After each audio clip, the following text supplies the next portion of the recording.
As tensions escalate across the line of control, India continues to respond firmly to Pakistan's latest provocations. Following unprovoked ceasefire violations in Jammu and Kashmir's Poonch and Uri sectors, the Indian Army has launched strong retaliatory action. India's Defence Minister Rajnath Singh has reviewed the situation in a high-level meeting with the Chief of Defence Staff, the service chiefs and DRDO officials. Operation Cinder is underway, with the Defence Ministry confirming the interception of 50 Pakistani drones using advanced missile defence systems. On the civilian front, the Railway Minister has ordered the operation of special trains to assist passengers stranded due to the closures of airports in North India. With artillery exchanges rattling the LoC, India is now actively preparing for all contingencies in this growing conflict. Well, of course, the situation continuing to escalate. We will bring you all of the live updates from across the line of control as we get them.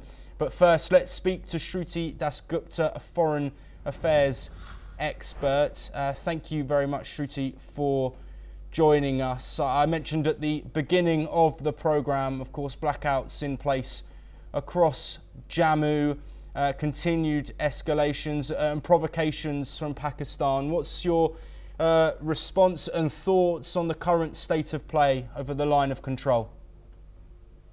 Greetings from my part of the world. I hope everybody's keeping India in their prayers. The civilians of India are under attack, unprovoked from across the line of control as well as the international border by Pakistan. Pakistan has proved itself to be a coward in all things that matter. They are not they're trying to attack. I believe they claimed to the MEA briefing said that they tried to attack 4 military establishments in their attack last night, and they were effectively negated. Those attacks were not successful, but they did manage to create a lot of havoc in civilian lives. And they're doing it again from along the entire western border, from Jammu to right up to Sir Creek in Gujarat. They're continuously bombarding. They're trying to find holes into the India's defense so that they can enter Indian sovereign territory and attack the nation and its civilians. They're not really there for their pound of flesh in terms of Indian military and the actions that were taken against terrorists. So basically, Indian civilians are spilling their blood in exchange for the blood of terrorists that were killed, who were responsible for shedding Hindu blood in Pahalgam on 22nd of April. So this is classic Pakistan playbook that we can see. They are going to be claiming that they were never attacking civilians, but they will always come up for the weakest link in India's chain. Yes, and we do have some breaking developments from Jammu and Kashmir tonight. Jammu is in complete darkness as reports of a city-wide blackout emerge. Chief Minister Omar Abdullah of the territory has confirmed via a tweet that sirens are sounding across Jammu. Moments later, multiple explosions were reported in Nagrata and Samba, both key areas in the region. The cause of these blasts is yet to be officially confirmed, but the timing coincides with heightened cross-border tension. Security forces have been placed on high alert and civilian movement is being restricted as a precautionary measure. Coming back to you, Shruti, of course this news is difficult to take for the Indian people and also the wider globe. Of course, further escalations, further provocations potentially from Pakistan. We don't have confirmation of these explosions and where they have come from, but of course this in the wake of continued violations from Pakistan over the line of control. With this blackout procedure in place, of course, people in the Jammu and Kashmir region who have been rocked by this terror attack, now being rocked by continuing provocations, continuing risks. Can you give me your thoughts on that and how the people in Jammu and Kashmir will be coping during this uncertain time? I have to give my credit to my fellow Indians from Jammu and Kashmir and also along the border. They have been very disciplined. They have followed every rule laid out to them by the administration. They have made sure that when there is a blackout, there is not a single torch, there's not a single light lit that could give Pakistan an excuse or pinpoint a location of a place that could be of logistic importance to India. So the people of India stand with its army, stand with its government, and are actively helping as much as they can by following the rules. There is, of course, loss of life, both in uniform and out of it, which is the cost of war that we all have to pay. And the war is not of that we began. We are just participating in the war that Pakistan began by killing Hindus in Pahalgam. I'm repeating myself, I understand, but this point needs to be reiterated. The attacks did not begin on the 7th of May. These began on the 22nd of April when they came across the border, brainwashed people who wanted nothing but to spill blood, innocent blood, and through religious persecution. And unfortunately, we have seen a Gurudwara being attacked, and a Gurudwara, their ragis being attacked, innocent civilians, 13-year-old boys. So the cost of war is a little heavy. It's difficult to justify, but unfortunately, we are just players in a game that Pakistan is unwilling to finish.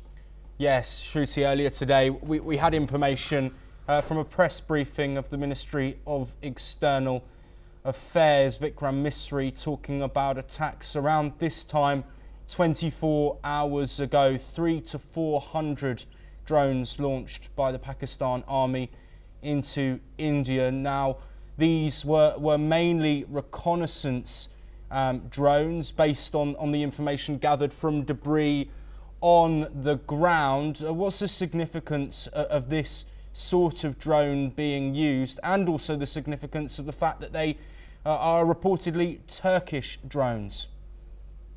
Yes, you're absolutely right. What happens is that they sent a swarm of drones of about 300 or 400, and none of them hit targets as such. About 50 of them were neutralized by the air defenses, and beyond that, most of them were reconnaissance zones because they did not have payload. So once our jammers hit them, they kind of fell on the ground, and they were found intact, and they were sent for forensic review and were found to be coming from Turkey. So we have people helping terror groups, terror sponsoring states, a rogue nation, and it's really sad that these drones are used against civilians, against the sovereignty of its neighboring nation, and we are just, as I said, pawns in Pakistan's dirty politics and games. Yes, we have some more updates for you from the region, and anti-drone systems have been activated in Jammu after drone activity was spotted over the region. Security forces went on high alert as aerial movement triggered an immediate response protocol.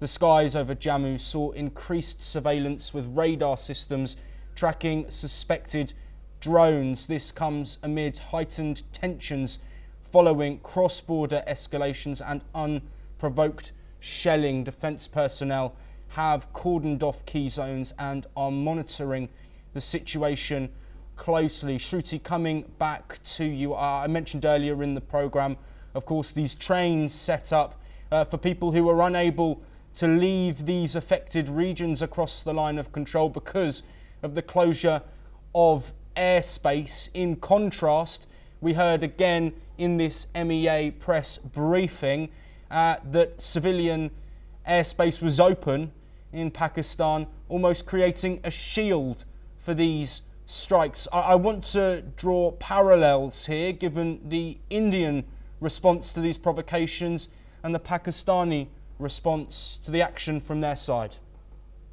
So the response from both sides clearly show exactly the nature of these two nations.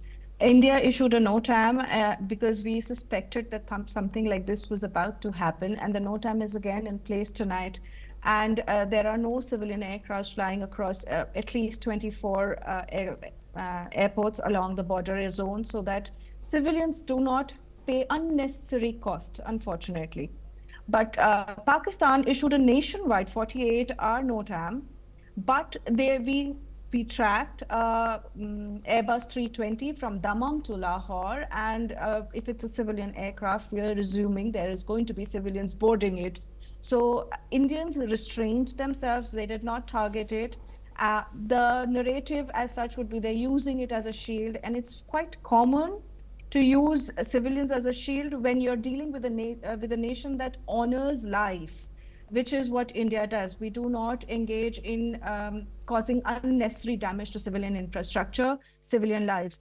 But Pakistan, on the other hand, have left their own citizens completely high and dry by kind of weaving a fake narrative, telling them that they've got nothing to do with the attacks, trying to win moral ground, and then also trying to peddle the fact that their border towns have not as yet been completely evacuated. So they're playing loose and, fast and loose with the lives of the people who are on that aircraft, people around those zones. Before these escalations actually began, we have had footages coming in where the Pakistani guns were deployed very, very close to homes of civilians in those zones. Specifically in Pakistan-occupied J&K. So they're using civilians as their shield. So whenever, if ever, India attacks them, they can claim that India attacks civilians, India is claiming civilian lives.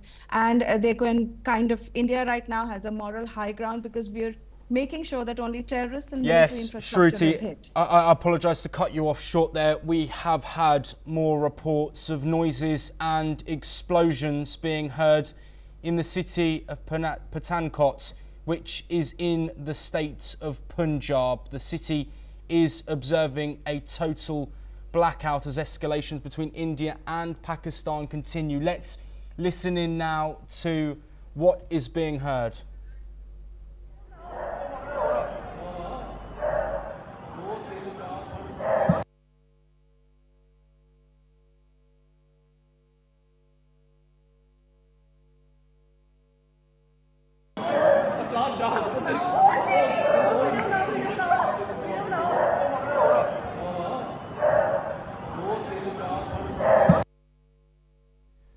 Of course, an extremely difficult time for people living close to the line of control. Shruti, as we bring an end to this discussion for now, we will of course continue to bring all of the developments, but this second night of potential provocation, we can't of course verify where these strikes are coming from right now, but given those escalations, given another night in darkness for so many in the north and west of India, what response do you think will be coming in the face of terrorism and Pakistani provocation?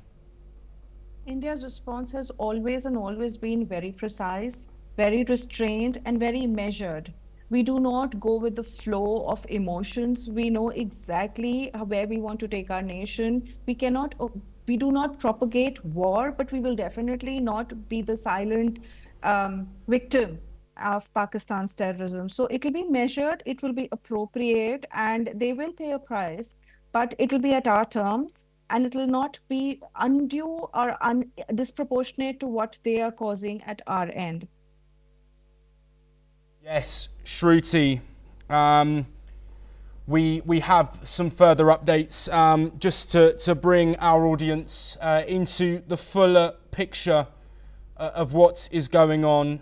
We have some reports coming in to us from sources that sirens and electricity has been shut down in parts of Srinagar.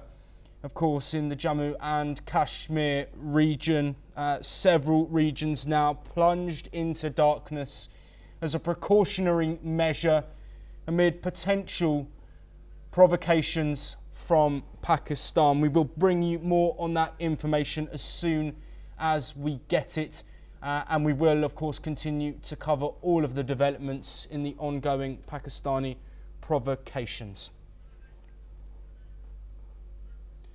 We move on now, and the Vatican has set